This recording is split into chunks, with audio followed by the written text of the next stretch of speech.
Autre chose concernant ma maison conteneur, vous voyez derrière moi la petite mini pelle que j'ai montée d'Aubagne. Parce qu'en fait, on va attaquer normalement aujourd'hui, doucement, mais tranquillement, mais sûrement, les VRD de ma maison conteneur, c'est-à-dire les raccordements de ma maison conteneur. Ma maison, elle est là derrière moi. Les réseaux sont dans la rue qui sont là-bas au fond, environ, je dirais, en tout et pour tout 50 mètres entre les points de raccordement extérieurs et les points de raccordement intérieurs. On va devoir donc faire des tranchées, on va devoir enfouir des gaines, tirer des câbles. Ça, vous allez nous voir le faire, beaucoup en accéléré parce que ça ne fait pas vraiment partie de la construction de la maison conteneur, encore que, évidemment. Mais surtout, on va le faire et on va vous renseigner sur ce que ça nous aura coûté. Et une dernière petite chose, vous allez voir dans un instant, parce que c'est chez mon voisin que ça se passe, j'ai acheté un nouvel engin pour mon activité liée au fait que j'utilise beaucoup les containers maritimes. Et je vais vous le présenter dans un instant, si j'arrive à les chercher, s'ils sont là, je ne sais pas, je vais les appeler. À tout à l'heure. Oh, désolé, il y a du vent aujourd'hui. Hein. Alors, mon terrain, il s'avère qu'en fait, c'est une parcelle qui était pas loin d'être viabilisée. Je ne sais pas si juridiquement parlant, on peut parler du fait qu'elle était viabilisée ou pas. Mais vous allez comprendre. Ici, il y a, bon, on ne le voit pas bien, mais vous allez voir, on va la sortir, cette plaque. Là, il y a une plaque d'égout. Et dans mon souvenir, au fond de l'égout, il y a un PVC en 125 qui trace dans cette direction-là. Et ici, par là, on doit avoir la trappe de l'eau. Voilà. Donc c'est ici que ça se passe. Je ne sais plus si le PVC en 125 il passe sur ma parcelle ou si je vais devoir aussi venir de ce côté pour le récupérer.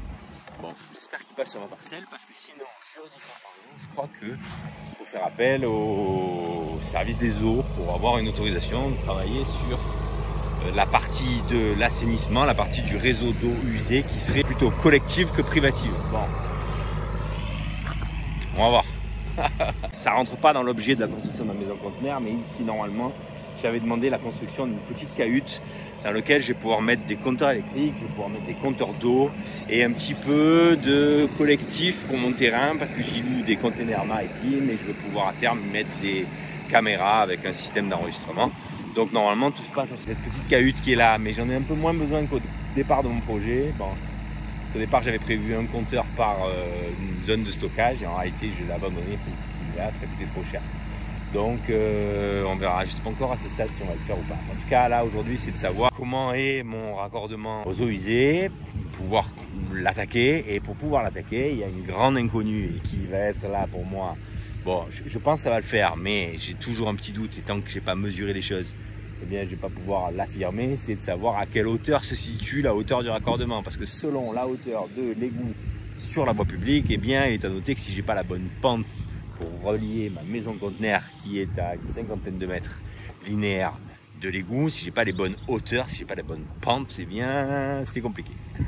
Les choses se compliquent, il faudra une pompe de relevage et clairement si je peux m'en passer, voilà. Après c'est une zone d'activité ici, les égouts ont dû être faits normalement en conséquence par rapport à la topologie des terrains. Hein.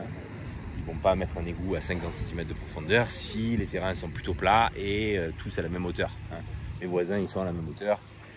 J'en ai jamais discuté avec eux, mais je ne pense pas qu'on soit tous avec des pompes de relevage. Ça n'aurait pas de sens. Donc il y a toutes les chances que je n'ai pas de difficulté à le faire. Dernière chose, vous allez nous voir beaucoup en accéléré faire ça. Les réseaux d'eau usée, les réseaux d'alimentation électrique, ça partira aussi de là. Eh bien, ils ne vont pas traverser le terrain à la sauvage. Ils vont suivre le cheminement de mon projet final sur ce terrain qui est un autre sujet. Mais donc en gros vous allez me voir faire des petits tests. Et là je vais revenir au milieu de ce chemin, même si ça n'a pas vraiment l'air d'être un chemin, d'accord, mais je vais revenir au milieu de ce chemin et je vais tracer à l'axe des chemins pour qu'il y ait une forme de logique dans la manière dont je vais raccorder les différents points de livraison entre guillemets de ce terrain à terme. La maison conteneur c'est qu'une petite partie du projet et donc du coup bah, ça rentre dans cette logique là qui est générale.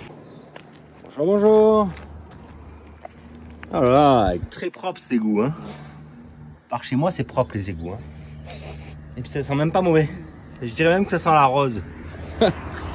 Bon, voilà. Je sais pas si vous allez bien voir, mais oui, là, il y a un PVC. Ah si, là, ça sent mauvais avec la tête dessus. Il y a un PVC là en 125 mm. Ok. Qui a une profondeur de, je dirais, 1m20. 1m20 à l'œil. C'est peut-être pas mal, 1m20. 1m20, 50 mètres, 1 cm par mètre. 1 cm par mètre c'est le minimum, mais ça fait 50 cm, donc non, ça devrait le faire. Ça va passer crème. Bon, je vais essayer de sonder un peu pour voir jusqu'à quelle profondeur il va le PVC. Bon, à mon avis, il est bouché parce que ce terrain il n'a pas été utilisé depuis que le lotissement a été fait pendant au moins 30 ans. Donc j'ai essayé de trouver quelque chose de souple pour pouvoir aiguiller un petit peu le tuyau, voir jusqu'à quelle longueur j'arrive à aller. Voilà, je trouvais un petit bout de PVC avec un bout de tubéro. Allez, je vais tester ça. Top, ça serait que mon tuyau rentre sous la parcelle. Juste à côté, l'autre regard que vous m'avez vu sortir, là, c'est le regard du compteur d'eau. Donc ça, c'est mon compteur d'eau. Et d'ailleurs, ça va un peu se croiser là, hein, tout ça. Pas Jojo là, parce que à l'intérieur, j'avais fait un petit regard où j'avais mis ma vanne en attente là. Enfin bon, bref, allez, on nous installe, en accéléré, on regarde ça. Bon les amis, ça sent bon quand même, hein. J'ai envoyé une bonne longueur. Là, je suis embuté, ça y est. Donc là, je repère bien sur ma barre l'endroit où ça s'arrêtait, c'est là.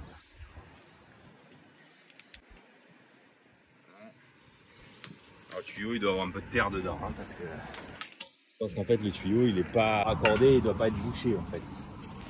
Là, je vais passer ici comme ça. Je vais me mettre ici à la distance à peu près où j'étais. Et maintenant, on va jeter un coup d'œil de l'autre côté de la clôture. Ça déjà c'est pas mal, hein, si j'ai pas besoin de... Donc là j'ai mon regard d'eau, bon, envahi par les herbes, et ici je suis là comme ça. Mon PVC il est supposé venir jusqu'ici, juste à côté du regard. Ça c'est la douce. De toute façon ce regard il est pourri, pas sûrement que je le refasse. Donc là maintenant ce que je vais faire c'est que je vais creuser ici jusqu'à la profondeur de mon tuyau et j'espère le retrouver.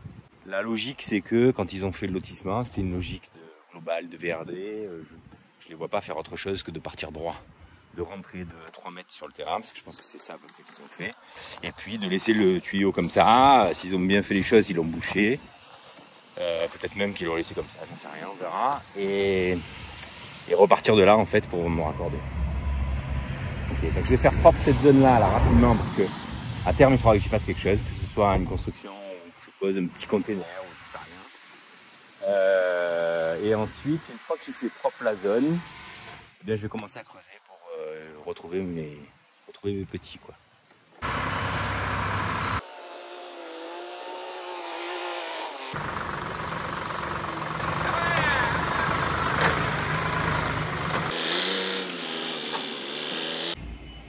Alors, qu'est-ce que tu en penses, Vincent, ton nouveau véhicule de fonction? Tu vas mettre un peu de temps quand tu iras dans le 13. Hein. Bon, voilà la bête. Hein. C'est tout neuf, ça sort d'usine, comme vous pouvez le voir. Donc ça va être pour ici, notre dépôt, pour surtout déplacer les containers. Et puis, je pense que ça va nous servir peut-être au quotidien. Je vais essayer de trouver des fourches longues et une benne. Tiens, d'ailleurs, si parmi vous, il y en a qui sont un peu dans le TP ou quoi, si vous avez des fourches longues qui s'adaptent à mon modèle, là, pour les containers maritimes, et ou une benne, j'achète. Voilà, je cherchais ça et voilà. Je crois même que ce genre de truc, il y a une prise hydraulique là. Et on peut y mettre parfois une espèce de malaxeur à béton, je crois. Bon, malaxeur à béton, on est équipé. Voilà, mais c'est surtout pour déplacer les charges lourdes. Dorénavant, on est équipé, donc ça c'est plutôt cool. Ici, vous m'avez vu en accéléré, donc préparé. Je vais pas aller plus bas que ça pour l'instant parce que je sais pas encore ce qu'on y fait, mais je voulais qu'on y voit clair. Et on va devoir creuser par ici, là, donc on va s'attaquer à ça. Et là, je pousse toute la terre végétale, les feuilles qu'il y avait en surface. Sur ce tas qui est un tas de terre à la base. Bon, les herbes vont pousser dessus. Voilà. Et là, on débarrasse des vieux madriers d'échafaudage. Voilà. Bon, allez, on reprend ça en accéléré et je vous explique la suite.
Bon. La bonne nouvelle, c'est que j'ai trouvé pile poil là où je pensais. La mauvaise, c'est que avec le dernier petit coup de pelle que j'ai mis, je l'ai pété. Mais c'est pas grave, je vais creuser pour récupérer un bout sec, enfin un bout sain, et puis ça le fera. Voilà, je vais creuser puis évacuer là doucement devant. Donc ça, c'est plutôt pas mal. La chose qui me contrarie un peu, c'est qu'entre le regard sur la voie publique et là ma sortie, je pense qu'ils ont mis une pente qui était un peu trop importante. On a perdu un petit peu des centimètres, quoi. L'axe du tuyau, il est à, on va dire 80. L'axe du tuyau, on est à peu près à 95 cm du sol fini. Alors qu'on était à 105, 110 dehors. Ils ont mis 10 sur 3 mètres, ce qui est beaucoup. Mais c'est pas grave. Je suis encore bon. Allez, on continue. Avec Vincent, on a tiré le mètre ruban. Donc 42 mètres linéaires pour les évacuations. 44 plus, à mon avis, 5. Donc ça va faire dans les 50. Voilà, on arrive là à 45 degrés. On arrive là à 45 degrés. On passe ici. En fait, on passe sur les chemins. Désolé pour le vent. Et là, on vient ici. Bon, il y aura 2 ans 45 degrés, sûrement que plutôt qu'un 90. Mais ça va donner ça. J'ai tout de suite noté ma liste de courses. Bon, tu peux rembobiner. Ouais, je vais la noter avant d'oublier. Petit cerveau. Mais bon, l'essentiel c'est de savoir.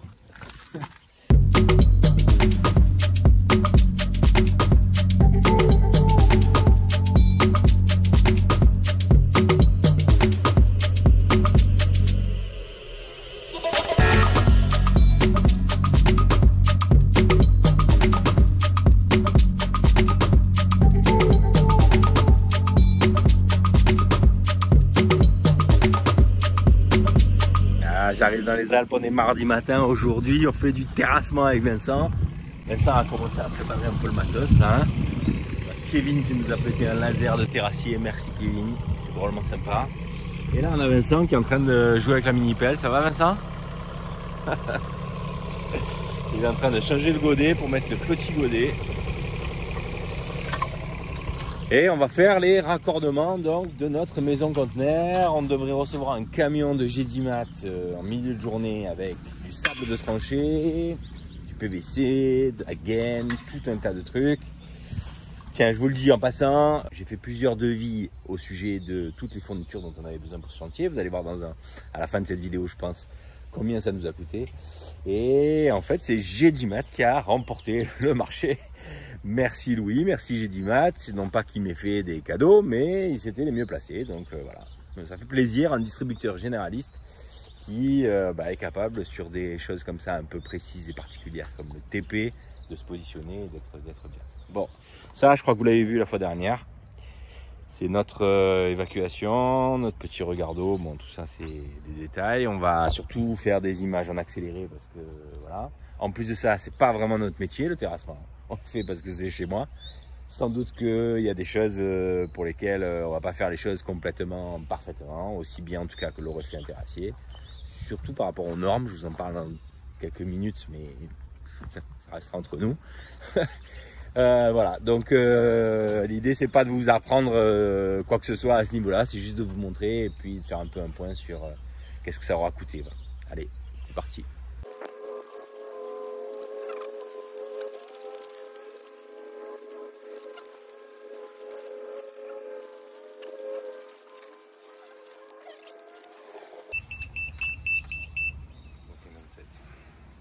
Tu prends le niveau du sol.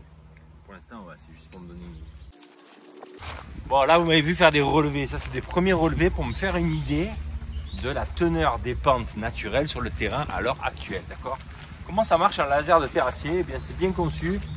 En réalité, c'est les mêmes fonctionnalités que sur des petits lasers intérieurs. Hein, condition d'avoir le récepteur, évidemment. Et un laser qui a un mode impulsif. C'est un mode en plus qu'ont certains lasers, les lasers intérieurs de plaquistes comme ceux que vous m'avez vu, par exemple le Sigman que j'ai reçu il n'y a pas très longtemps que je vous ai présenté, et bien celui-là il a le mode laser impulsif. Encore faut-il avoir évidemment le récepteur, mais il se commande hein, et c'est toujours disponible. Comment ça marche? Alors je vais arrêter le son parce qu'il est très désagréable. Il est pratique mais très désagréable. Ouais. Déjà, le récepteur, il est sur une règle graduée, donc ça, c'est plutôt pratique. On le met à 0. Et ensuite, on a ici une mesure qui permet de connaître la mesure précise entre ce trait de niveau ici et le trait qui est tout en bas. Ce récepteur, quand il va passer devant le trait de laser, même à grande distance, hein, 20 mètres, 30 mètres, 100 mètres, on ne le voit plus, mais lui va le voir, va le détecter, d'accord? Il a un capteur ici. Il vous indique sur le petit écran LCD s'il faut que vous montiez ou que vous descendiez. Et il a le son que j'ai coupé parce qu'il est très désagréable, qui vous indique avec 2 tonalités différentes s'il faut monter et descendre. Et s'il y a un bip continu, eh bien ça veut dire que vous êtes pile poil sur le trait. Donc en pratique, comment ça se passe? On desserre la perche et puis là, on vient bouger jusqu'à être devant le trait. Bon, attends, je vais couper le son. Voilà, donc en fait, il y a un moment donné où approchez-vous, regardez l'écran. Voilà, là par exemple, je suis trop bas, il me dit de monter, je monte un petit peu. Là, il me dit que j'étais sur le trait et puis je suis monté trop haut. Donc là, il faut que je redescende un petit peu. Là, je suis sur le trait. Je remonte un petit peu, je redescends. Voilà. Bon, c'est très difficile de rester immobile sur le trait de laser parce que c'est très précis. C'est quasi au millimètre, je dirais. Peut-être c'est à 2 mm, mais pas beaucoup plus que ça. Donc c'est très difficile, mais en réalité, pour ce genre d'application, on n'a pas besoin non plus d'être au millimètre.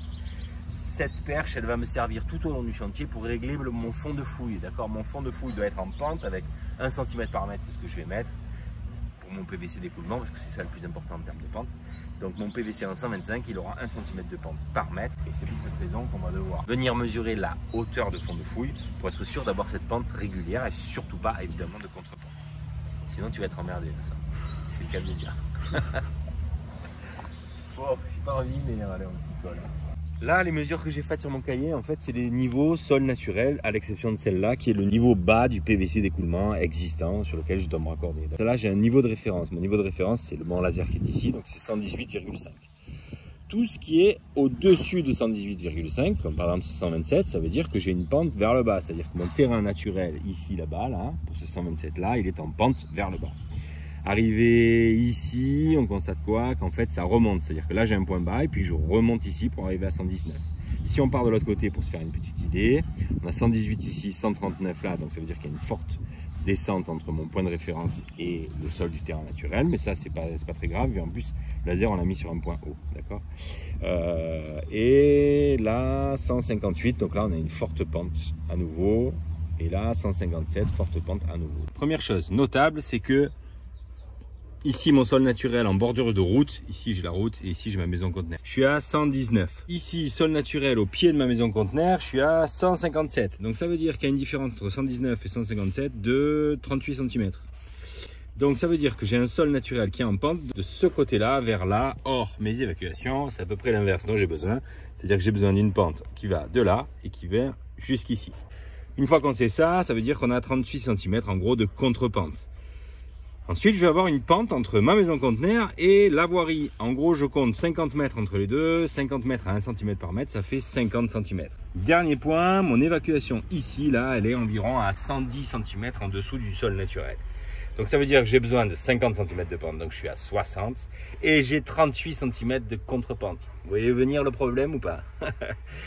Donc ça veut dire que j'ai 38 plus 50, ça fait 88 cm pour aller à 110. Ça veut dire que sur la fin, mon tuyau, il sera 88 aller à 110, 12, 22 cm sous terre. Alors c'est pas très grave parce que c'est sur un petit côté du conteneur où a priori il n'y aura rien. Et par ailleurs, le sol naturel du terrain, eh bien, il fait un creux à cet endroit-là. Donc j'envisage de le reboucher, c'est-à-dire de remonter le sol naturel pour avoir une barrière de protection un peu plus importante de terre, aussi de sable du coup, au-dessus de mes tuyaux pour protéger le raccordement au niveau de ma maison conteneur. Voilà. Bon, c'est juste, mais ça passe. Je suis passé à 2 doigts de la correctionnelle, à 2 doigts d'une pompe de relevage qui m'aurait ajouté un bon petit 1500 balles sur mon budget global, donc je suis plutôt content.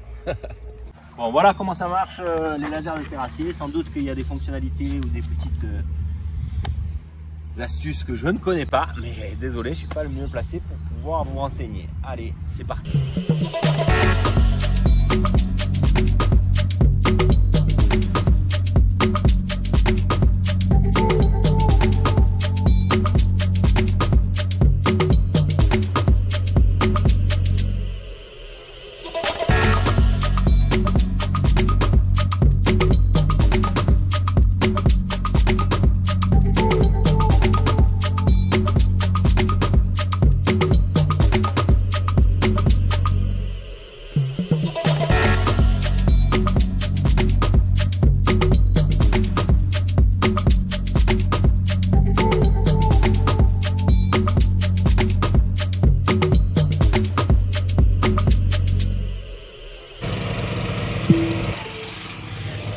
Et ça, il en profite, il fait de la boîte à chenilles. Ça fait un peu de rangement. Bon, voilà où on en est vite fait là. Bon, c'est que le débit. Hein.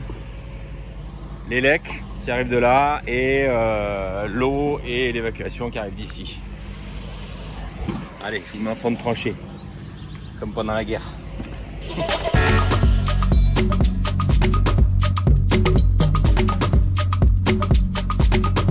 Donc l'idée c'est que vraiment on règle le fond de fouille comme si c'était le tuyau en PVC, c'est-à-dire une pente d'1 cm par mètre. Et vous voyez Vincent avec la perche qui très régulièrement en fonction du plan vient vérifier que le fond de fouille est à la bonne distance. Néanmoins, quand on posera les PVC tout à l'heure, on mettra un lit de sable dessous le PVC et dessus une dizaine de centimètres dessous, une quinzaine de centimètres au-dessus pour protéger le PVC dans le temps. Néanmoins, régler le fond de fouille au centimètre près, eh bien c'est quand même une grande facilité ensuite de placer le PVC, d'avoir plus qu'à faire un petit réglage. Le visuel des 10 cm de sable sous le PVC est suffisant pour faire un travail de qualité. Et dans une seconde, Vincent va attaquer le raccordement au tuyau en 125 mm existant. Pour ça, il enlève l'ancien regard d'eau qu'on avait fabriqué à la va-vite quand on avait acheté le terrain. Il va être légèrement déplacé de quelques centimètres. Il prépare autour du PVC de pouvoir le recouper pour avoir une portion en bon état parce que je l'avais cassé. Un petit lit de sable de 20 cm et on vient poser le regard siphoïde sur le sable. L'intégralité du regard siphoïde doit être entourée de sable pour, de la même manière que les PVC, qu'ils ne s'abîment pas dans le temps. Et ensuite Vincent enquille les longueurs de PVC en 125 mm et on se suit.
Voilà, en fond de tranchée, ce que vous avez vu là, ici, là, c'est un regard siphoïde. Pour ça, vous êtes obligé de le mettre, c'est pour dissocier votre installation d'évacuation de celle de la ville, d'accord? Vous devez avoir ça, c'est une règle, je ne sais pas pourquoi. Ça présente aussi l'intérêt d'empêcher les vapeurs et les odeurs du réseau de la ville de venir dans le vôtre. Même si bon, même dans le vôtre, soyez bien clairs, ça sent pas la rose. Hein. Mais enfin bon, voilà. Vincent, il est en train de petit à petit régler et sabler le tuyau pour qu'il soit parfaitement réglé, même si le fond de fouille, a priori, il est bien réglé. Regardez cette tranchée comme elle est belle. Beau quand même, hein? Petit trumeau là. J'espère qu'il ne va pas tomber avant la fin du chantier. Hein. Sachant que dans les Alpes en ce moment, on a un énorme orage tous les soirs. On a un énorme orage tous les soirs. Ce soir, je pense qu'on va le prendre. Hein, Vincent, toi qui es du cru, tu confirmes? Il dit oui. Ouais, hier il est tard. Hein. Hier il est tombé tard. Enfin bon, s'il tombe tôt ou tard, je suis inquiet pour ma tranchée. Hein. J'ai peur qu'elle se remplisse, mais quelque chose de ma boule. Bon, on verra bien. J'espère que ça va pas faire trop de dégâts, parce que sinon je m'arronne. Là, exceptionnellement cette semaine, je suis là 2 jours pour qu'on essaie de finir ce boulot-là. Et là derrière moi, donc ça c'est le sable de tranchée que vous avez vu livré par G10mat. On regardera les tarifs après. Allez, je continue. Vincent, c'est un mec, il adore utiliser le lubrifiant. Hein, ça? Ouais. Il en transpire. Lubrifiant bleu en gel. Voilà. Pas ce que vous croyez. Hein.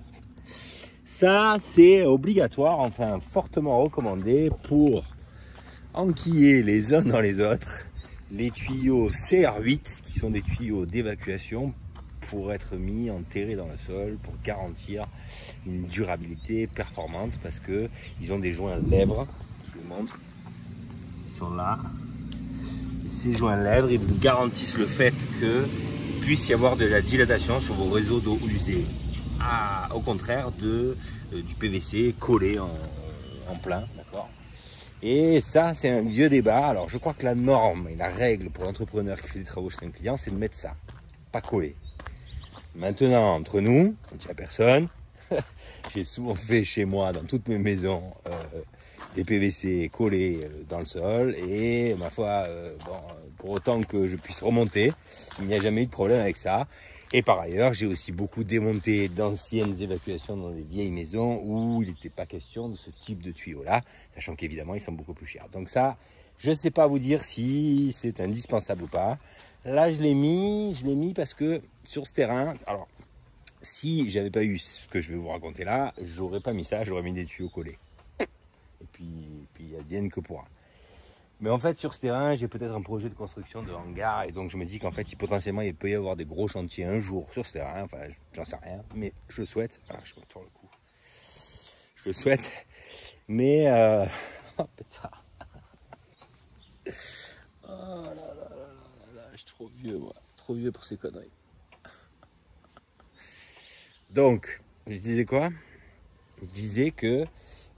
compte tenu du fait qu'il peut y avoir des gros projets avec des gros chantiers, avec des gros engins, je me dis qu'en fait c'est quand même bien de faire ça comme ça, parce que ça j'espère ne pas y toucher, ne pas y revenir évidemment. Voilà. Mais bon, voilà, je vous ai tout dit, je vous ai dit le fond de ma pensée. Hein. Voilà. Bon bref, et donc ces tuyaux, ils s'enquillent les uns dans les autres à l'aide d'un lubrifiant. Ne rigolez pas, ça passe beaucoup mieux. Ne rigolez toujours pas s'il vous plaît. Ouais, ils s'enfilent bien les tuyaux les uns dans les autres. Ouais, ça va. Bon, ce soir, on ne demande pas notre reste, hein. Ça va ça? Tu veux faire des heures sup ce soir? Ouais, lui, il va me dire allez, ouais, il a dit allez. Voilà. Les cons, les jeunes, ils me font marronner. Avant, je les massacrais, les jeunes. Ils partaient en petits morceaux que je continue de travailler. Maintenant, c'est lui, il me dit allez, vas-y, on continue. Bon, voilà. Elec qui rejoint l'eau et les eaux usées. À chaque fois, les angles, c'est calculé pour être des angles à 45 degrés hein, pour les raccords. Et après, 45 degrés, et on rentre dans le conteneur là-bas au bout. Bon, sachant que ce qui va être pas mal chronophage, c'est de faire des raccordements arrivés en 125, se raccorder au centre du truc. Je crois qu'on a un 40 à récupérer aussi. Ça va être salé, ça. Bon voilà, on va se prendre un orage sur la figure ce soir. J'espère qu'il ne va pas me remplir la tranchée. C'est pour ça qu'on a rajouté ce petit coude à 45 là, pour éviter de prendre tout le sable de fond de tranchée. Et on va voir ce que ça fait. À demain matin. Ah mes petits canards, vous me faites faire des choses quand même un peu strange. N'importe quoi. Je suis en plein milieu du rond-point, d'accord, dans le petit village qui est à côté de là où j'ai construit ma maison de container, d'accord. Et derrière moi, vous voyez une sculpture. Cette sculpture, certains d'entre vous peut-être la reconnaîtront parce qu'en réalité, c'est un artiste mondialement connu qui l'a fabriqué, qui l'a conçu et qui l'a offert à la commune, en réalité, parce que je pense que la commune n'aurait jamais eu les moyens de se l'acheter. Ça, c'est une certitude parce que cet artiste, il est extrêmement coté, d'accord. On a ici un joli pupitre de présentation, d'accord, et c'est Bernard Venet, d'accord, qui est né à Saint-Auban en 1941. C'est un artiste donc local, enfin qui est né ici, puis qui s'est expatrié. Je crois qu'aujourd'hui il vit aux États-Unis et il a la particularité de faire ces sculptures que vous voyez là, en plein milieu du rond-point. Il y en a absolument de partout dans le monde, enfin de partout dans le monde où c'est justifié d'exposer ces œuvres qui sont très très cotées, une fois de plus, et qui ont la particularité d'être en acier Corten. Alors qu'est-ce que c'est l'acier Corten? C'est cet acier que vous voyez là, regardez, ça c'est beau d'ailleurs, hein, ça c'est magnifique. C'est une plaque pleine masse, elle doit faire je sais pas, 40 mm.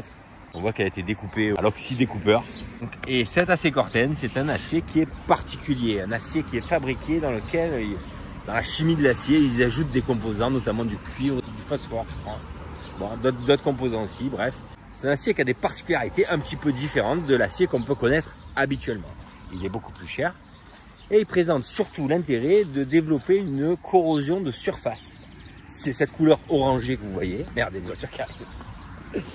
Cette couleur orangée là, en réalité c'est de la rouille de surface. Et cette rouille de surface, elle a un intérêt, c'est qu'elle va créer une barrière protectrice pour l'acier. C'est-à-dire que cet acier là, il n'a pas été traité. Comme il est sorti d'usine, il a été sculpté. Bon, je sais pas comment ils font ça, mais c'est beau, moi j'adore. Je sais pas vous, mais vous me direz dans les commentaires si vous aimez ou pas. Ça c'est le nom de la sculpture. Je pense qu'il y a un degré arc X4. 4 parce qu'il y a 4 arcs. Ouais, bon, jusque-là, c'est... Donc il est complètement naturel cet acier. Simplement il s'est oxydé. Cette jolie couleur que vous voyez, que moi j'adore. Hein. Et cette rouille, elle joue le rôle de la protection de surface de cet acier. Cet acier, dans 200 ans, quand j'aurai les dents 30 pieds sous terre, eh bien elle sera toujours là, d'accord? Et je vous mets un petit peu des images là, des œuvres de Bernard Venet pendant que je vous parle, mais voilà. Vous allez me dire maintenant, pourquoi est-ce que je vous parle de l'acier Corten? Pourquoi je vous montre cette sculpture? D'abord, parce que ça me tenait à cœur, parce que j'estime qu'on a énormément de chance au niveau local, dans les Alpes-de-Haute-Provence, dans un petit village, enfin une petite commune, d'avoir cette sculpture-là. Je pense que d'ailleurs même les gens du coin ne savent pas la chance qu'ils ont. Voilà. Mais je vous parle de ça pour une raison. La raison, c'est que les containers maritimes, tous les containers maritimes du monde sont fabriqués dans un acier qui est un acier spécial. Et je vous le paye en 1000, c'est dans un acier Corten. Il est peint, d'accord, mais à la base, c'est de l'acier Corten. Pourquoi c'est de l'acier Corten? Parce qu'en fait, c'est l'acier qui aura la durabilité, je pense, la plus grande. C'est un acier qui, somme toute, reste de l'acier, qui n'est pas, par exemple, de l'acier inoxydable, okay, qui coûte très, très cher. Et qui pour autant garantit une durée de vie absolument pérenne pour des dizaines et des dizaines d'années. Et c'est pour ça que les containers maritimes sont fabriqués en acier Corten. Voilà, tout ça pour dire ça. C'était un peu nul, non? Donc un container maritime, quand la peinture s'écaille, quand il est dégueulasse esthétiquement parlant parce que la peinture s'est barrée, eh bien en réalité il est beaucoup plus résistant qu'une simple caisse en métal, et c'est aussi ce qui fait son intérêt, notamment par exemple pour moi dans mon projet de construction de la maison conteneur. Voilà, bon, vous me direz si ça vous a intéressé ou si vous avez trouvé ça complètement chelou. Je pense qu'en tout cas tous les gens qui sont passés dans son coin pendant que j'étais en plein milieu, puis il y a des gens que je connais ici, ils ont dû se dire ah, mais lui il est complètement tombé sur la tête. On s'en fout, on rigole. C'est cool, il a pas plu cette nuit. Apparemment, c'est le premier soir en 15 jours qu'il n'y a pas d'orage. Signe du destin, ça. Trop de chance.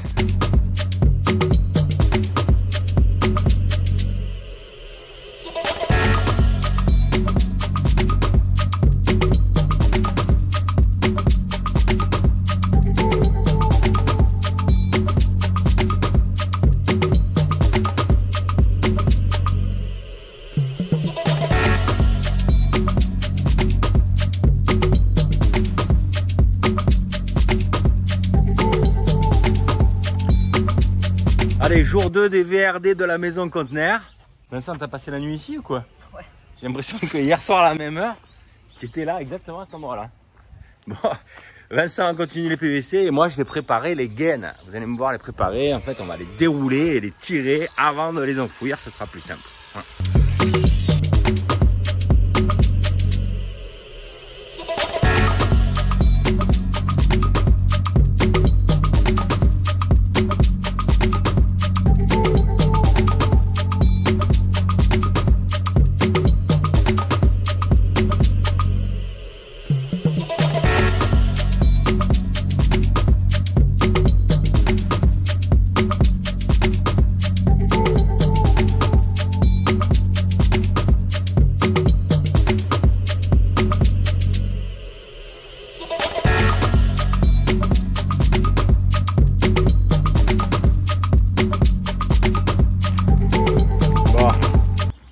Allez, là, mes gaines déroulées.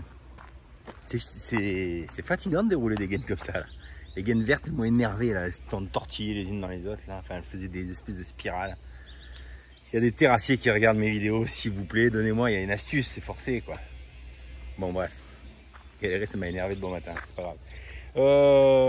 Donc, on va tirer les gaines. Pour ça, ici, je prépare.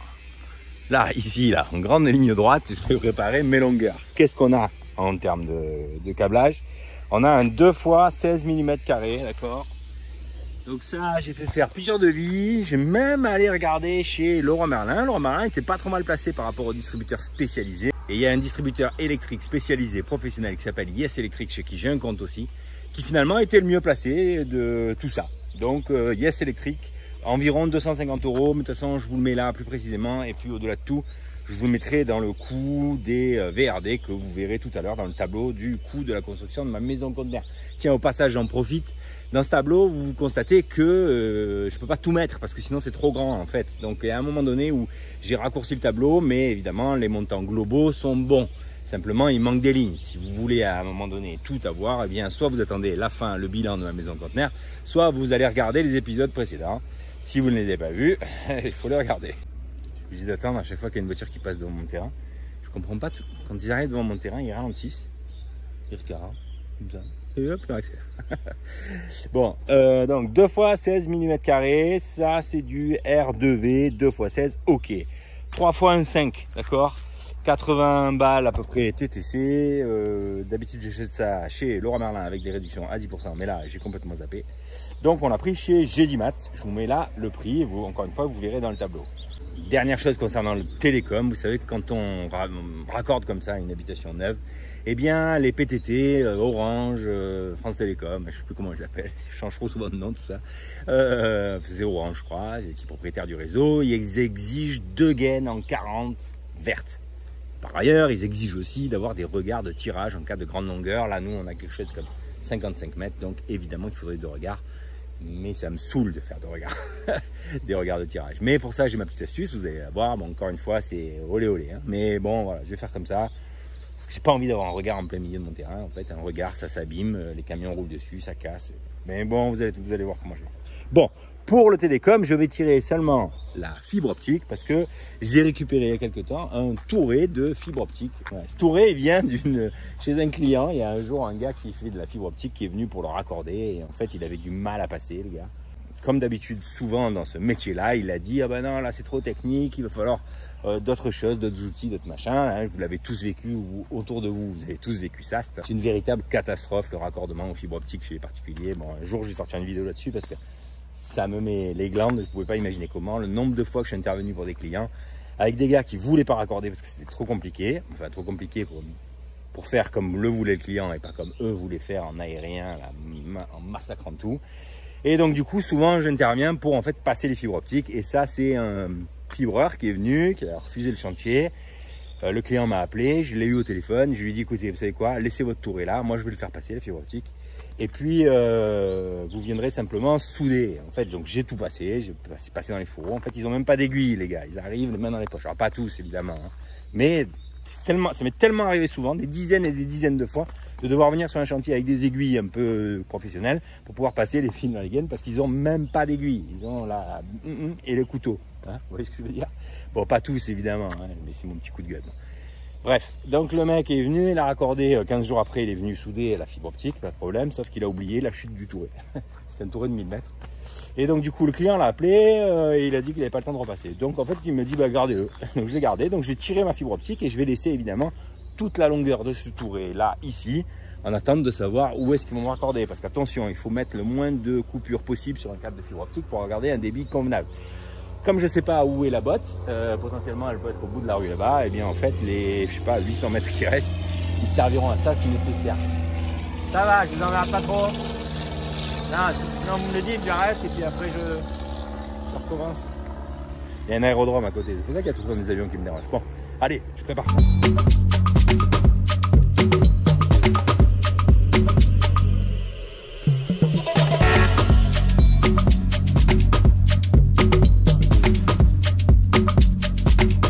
Tirer ce vieux câble, c'est un vieux câble blindé ça, de télécom, enfin de télécom, de données quoi, donc c'est du tout petit fil, d'accord, j'ai 2 paires et en fait ça je vais le tirer en plus dans la gaine électrique, il est blindé ce câble, donc je pense que ça ne posera pas de difficulté au cas où un jour j'ai besoin pour un interphone, pour un contact à clé, une ouverture à distance du portail, voilà, depuis la maison conteneur. Donc ça je le tire parce que je l'ai et je le tire dans la gaine courant fort, même si c'est pas forcément toujours recommandé, mais je veux pas avoir de problème avec les télécoms. C'est-à-dire que les gaines télécoms sont dédiées aux télécoms. Donc dans le doute, voilà. Donc je vais aussi préparer ce câble pour pouvoir avoir cette petite possibilité là. Voilà.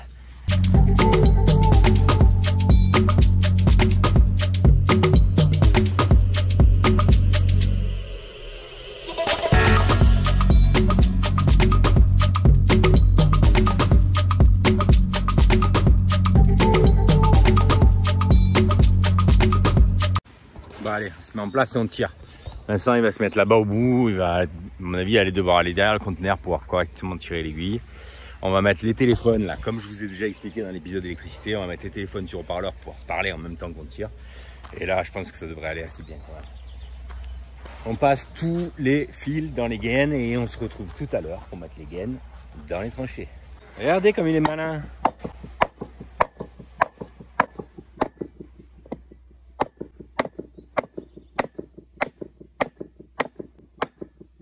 Casse pas, hein. C'est vrai que c'est assez dur à emmancher, hein, même avec le lubrifiant. On aurait dû essayer un lubrifiant silicone. Ça, je crois que c'est un lubrifiant à base d'eau. Ouais, un truc gras. Ça, c'est bien parce que ça casse pas les préservatifs. Ouais. Vincent, tu es prêt? Ouais. Je t'appelle sur le téléphone. Ah, mais si je l'appelle, je vais pas pouvoir filmer. Et ouais, voilà. Vous n'allez pas le voir, désolé.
Bon voilà, là il y a tout qui est tiré.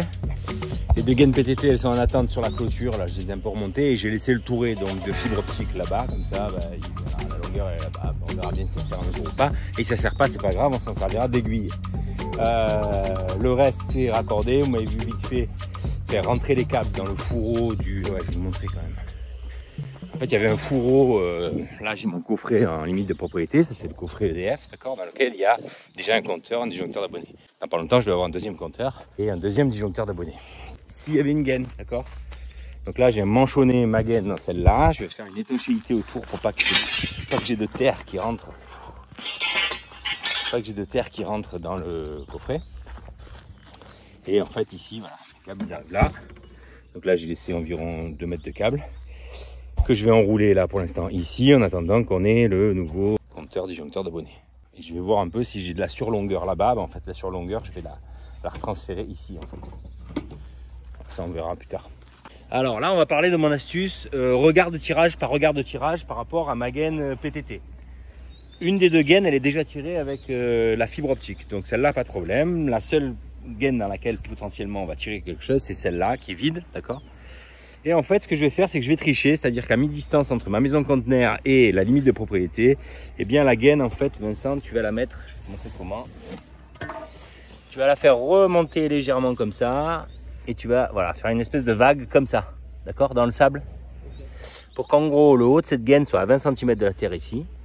Et ici, on y mettra un espèce de repère avec du treillis avertisseur, pour que si demain on a les PTT qui viennent tirer et qui nous disent ah, il n'y a pas de regard de bouclage, j'en arrive pas à passer dedans, et bien dans ce cas là on saura à quel endroit creuser, trouver la gaine, la couper, prendre le câble d'un côté et le repousser de l'autre. Et si toutefois il passe dedans, parce que à mon avis, gaine neuve, on va se raccorder dans pas longtemps, donc ça va pas prendre des années, quoi. Eh bien en fait, il y a 9 chances sur 10 que ça passe. Sauf qu'ils veulent un regard de tirage en plein milieu en cas de grande longueur. Donc en fait, on fait comme ça, au moins on sait qu'on a la possibilité rapidement avec 2 coups de pioche de pouvoir retrouver le tuyau. Et puis celui-là, il sera à 20 cm sous la terre. Bon, ben, c'est moins bien que s'il était au fond, mais enfin, c'est kiff-kiff beaucoup. Donc là, avec le sable, tu essaies de me façonner un truc pour que, tu vois, il remonte seulement celui-là et puis il redescende.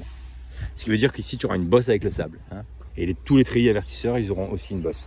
Allez, je vous mets en accéléré avec Vincent et je vous montre ça.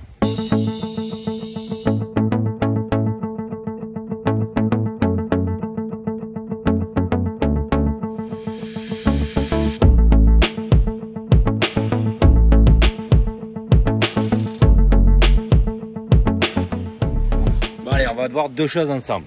Ici, on va faire une mise à la terre de peut-être un futur bâtiment ici, là, qui est destiné à recevoir des compteurs. Bon, c'est une longue histoire, c'est incertain, mais dans le doute, tant qu'il y a les tranchées qui sont faites, en fait, ça m'évitera de faire un piquet de terre si un jour j'ai besoin d'avoir la terre dans ce petit local qui serait là. Dans la maison conteneur qui est derrière moi, vous allez bientôt voir la réalisation du piquet de terre pour mettre à la terre notre habitation. Mais ici, ça sera autre chose, dédié à autre chose. Donc, il faudra une mise à la terre. Pour ça, je prends une tresse de terre nue. Que j'en profite d'avoir les tranchées qui sont faites. Je vais mettre 4 à 5 mètres de cette tresse là, d'accord. C'est de la tresse en 25 mm² qui est nue. C'est exprès pour qu'elle soit en contact avec la terre, directement à l'intérieur du sol. Et ça sera le meilleur piquet de terre qu'on puisse faire. Et accessoirement, c'est facile à faire. Il suffit juste de l'enfouir. Et on aura notre terre qui sera en attente, qu'on va aller placer là-bas. Et ça, ce sera pour des projets futurs. Bon. Ensuite, on va parler là 2 secondes du regard siphoïde et de ce qu'il peut-être convient de faire. En tout cas, ce que nous allons faire. Donc le regard siphoïde, c'est ça. Première chose, le regard siphoïde, il est fait pour recevoir ici là, un PVC en, je sais pas, c'est du combien ça 250. 250 ouais. Bon, un PVC en 250 que Vincent tient dans les mains là, qui en fait va nous permettre de le rehausser pour arriver à la hauteur du sol fini. En haut de ce PVC, il y aura le bouchon, le capuchon qui est ici. Hein, je vais rentrer un petit caillou dedans. Voilà. Autre chose concernant le regard siphoïde, il s'avère qu'en fait, ce regard-là, il est compartimenté. Là, vous voyez, ici, il y a une espèce de bouchon. Alors, pour l'instant, il n'est pas collé, ce bouchon, mais c'est de ça dont je vais vous parler. Ce bouchon, en fait, il permet de pouvoir nettoyer d'un côté et de l'autre le regard siphoïde et d'éviter, quand on est bouché des années après, 10 ans après, de devoir, parce que c'est souvent le cas et beaucoup de gens font ça, c'est-à-dire quand ils sont complètement sous l'eau parce que tout est bouché, et bien en fait ils viennent casser ce compartiment là, ils le cassent, ils sortent les morceaux et donc du coup évidemment ça s'écoule beaucoup mieux et ça se bouge plus. Ça c'est lié au fait que la plupart du temps ces regards siphoïdes sont remontés avec le PVC que vous voyez là, donc ils sont remontés à la hauteur du sol, sauf qu'une fois que c'est plein et que c'est bouché, il faut bien se dire que 100% du tuyau en 250 qui est derrière moi, eh bien sera complètement rempli et donc du coup aller ouvrir ce petit bouchon au fond pour pouvoir nettoyer efficacement d'un côté et de l'autre du clapet là qui permet l'anti-retour, enfin qui permet le siphon, eh bien c'est impossible. Donc ce qu'il faut faire, ce qu'il convient de faire, c'est ici d'enlever ce bouchon, ok, on l'enlève. Ici on va y mettre une longueur de PVC qui va arriver quelques centimètres en dessous du haut de ce 250 et on va y remettre le petit bouchon là dedans avec un manchon à coller, femelle. Vincent va faire ça là dans une seconde. Donc ça nous permettra, une fois qu'on enlève le petit capuchon qui est ici, en cas de problème, d'avoir un accès à un côté du regard siphoïde et par le PVC qui a été remonté, l'autre côté du regard. J'interviens en dépannage très souvent sur des copros qui ont des problèmes d'eau usée. J'ai presque envie de dire 100% des cas, je ne sais pas pour quelle raison. Et bien en fait on se retrouve avec un regard siphoïde le même que celui-là, sauf qu'il n'y a pas le PVC. Résultat des courses, en fait on est complètement bloqué, on ne peut pas envoyer la main, particulièrement quand c'est rempli.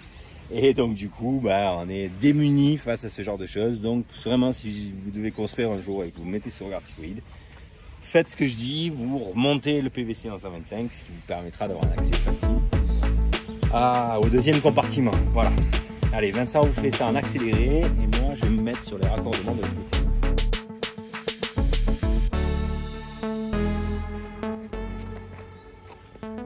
Qu'est-ce que c'est? J'entends du bruit dans le PVC. Oh, c'est pas bientôt fini ce bordel? Bientôt. Tu m'entends, Vincent? 5 sur 5. Bon, on va bientôt manger parce que j'ai la dalle là. Hein, on rigole. Et moi tu là. Oh, je suis fatigué. Moi. Je suis fatigué. Allez, j'y retourne. Alerte générale sur la commune. Explosion dans l'usine. Vous entendez cette sirène? Elle est hurlante. Voilà, elle s'arrête la sirène.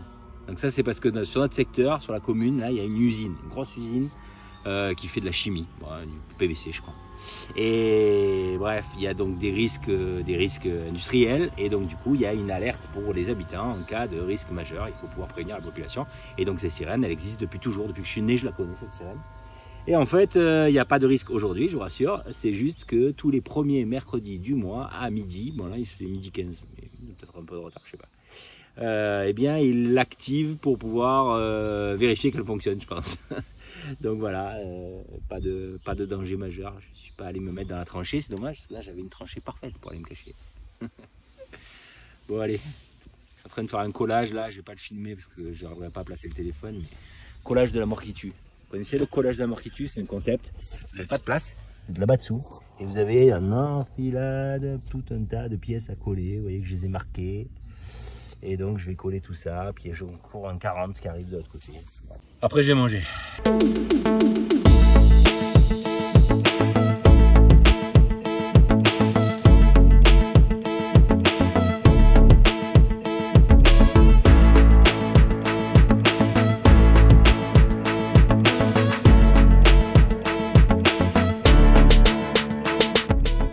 Bon, chaud patate ce collage, hein. Chaud patate, chaud patate. En plus la colle était un peu fatiguée, hein. Je vais le jeter ce pot. Bon voilà, c'est fait. Ça c'est quoi? Ça c'est l'évent. Un évent que je rajoute pour être sûr qu'il n'y ait pas de désiphonnage dans cette habitation. C'est moins simple dans une habitation conteneur que de monter un évent sur le toit. Pour des problématiques d'étanchéité et tout. Bon, encore que, faisable. Hein. Mais enfin bon, je n'étais pas parti là-dessus. Je m'étais dit que j'allais mettre un évent juste en dessous du WC. Parce que c'est là qu'il y a un risque potentiellement d'une demande de désiphonnage. Donc en mettant le siphon à cet endroit-là, je pense qu'on n'aura pas de problème. Là maintenant, je suis en attente ici, là, ensemble, pour raccorder mon PVC en 125. On sera bon, je vais manger. J'ai la dalle. À tout à l'heure. Les amis, c'est la Gay Pride hein, dans cette tranchée. Bon, on a mis tous les treillis avertisseurs, c'est-à-dire qu'en fait, on a mis simplement le rouge, le bleu et le vert. On aurait dû mettre aussi un marron pour les eaux usées, mais j'en ai pas. Et voilà, c'est en ça que cette tranchée n'est peut-être pas 100% aux normes. En fait, on met tout dans la même tranchée et ça, je suis pas sûr qu'on ait vraiment le droit de le faire en théorie. Mais je suis chez moi et j'ai pas envie de faire autrement. Mais donc voilà, je vous le dis parce que ne croyez pas que potentiellement on peut tout faire, encore que peut-être qu'on a le droit de le faire. En vrai, je connais très mal ce métier, donc bon. S'il y en a qui savent d'ailleurs, n'hésitez pas à le mettre dans les commentaires. Ça rendra service sans doute à moi, ça c'est sûr, et puis à d'autres personnes qui pourraient se poser la question de savoir si c'est aux normes ou pas aux normes. Bon, moi en tout cas je sais une chose, c'est que c'est pour moi suffisant largement. Si un jour il y a un problème, je sais où ça passe, et puis voilà, les trucs se superposent et alors, qu'est-ce que ça fait? De toute façon il n'y aura pas de problème en fait, voilà, parce que j'ai tout fait comme il faut. La gaine électrique en 90 que j'ai mis, j'aurais pu mettre une gaine en 60, ça aurait coûté moins cher, mais en vrai j'ai regardé la différence de prix entre les deux, il y avait genre 40 € pour mon chantier, donc je me suis dit pour 40 €, je préfère passer une gaine en 90 et avoir éventuellement la possibilité un jour de repasser quelque chose dedans si nécessaire, en faisant peut-être un petit regard au milieu en allant chercher la gaine, mais bon, voilà. Là, Vincent, pendant que je n'étais pas là, a raccordé le 125 à la naissance que j'ai réglée tout à l'heure là sous le conteneur, et là maintenant on s'apprête à passer tous les câbles sous le conteneur parce que tout va là-bas. Il t'a noté juste une chose, c'est que pour le tuyau d'eau, on ne peut pas faire autrement que de mettre une gaine néoprène autour pour la partie qui passe sous le conteneur, d'accord. Par contre, on a mis une mouse costaud. Voilà, ça sera pour le gel, mais sous le conteneur à proprement parler, je pense pas qu'il y ait vraiment de problème de gel. Voilà. Parce que là, on est dans les Alpes du Sud, hein, on n'est pas dans les Alpes du Nord. Si on avait été dans les Alpes du Nord, ça aurait été différent.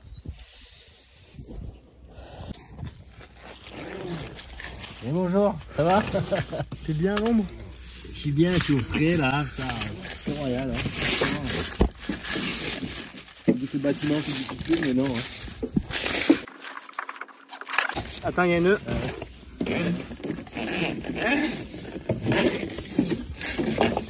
C'est bon. Nickel. Heureusement que tu t'es mis au sport. Hein.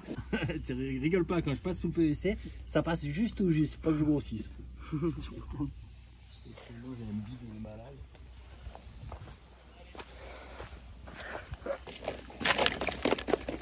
Voilà.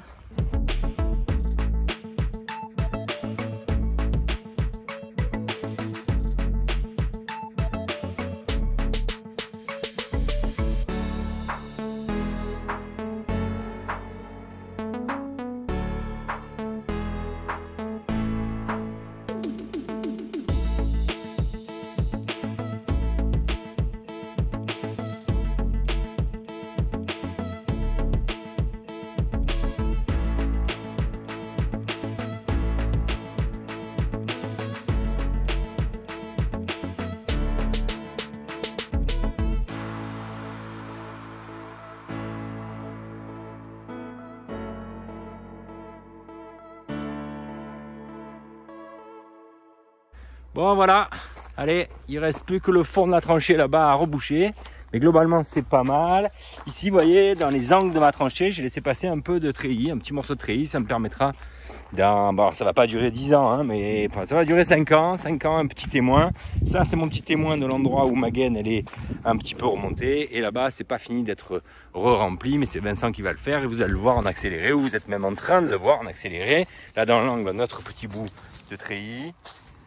En attente, juste pour avoir une idée des choses. Là, j'ai repris les évacuations, enfin les alimentations d'eau ont été manchonnées. Et puis ici, on s'est fait un petit piquage. Ici, on y mettra un regard.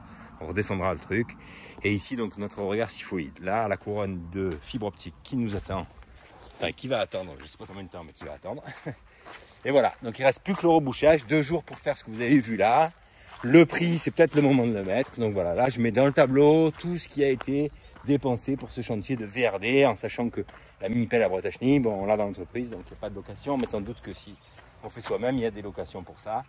En gros, 2 jours, quoi. Voilà. Et la Bretagne, c'est pas une obligation. Hein. En ce qui concerne le sable de tranchée, 7 tonnes, c'était pile poil ce dont on avait besoin. J'ai bien calculé le coup. Hein.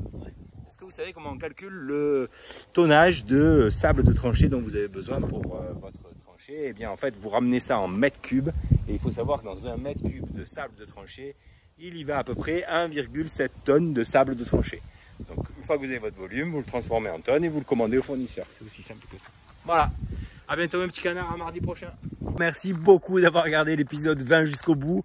Encore une fois, il était long. J'arrive pas à synthétiser ces épisodes. J'en suis absolument désolé. J'espère que vous y trouverez votre compte.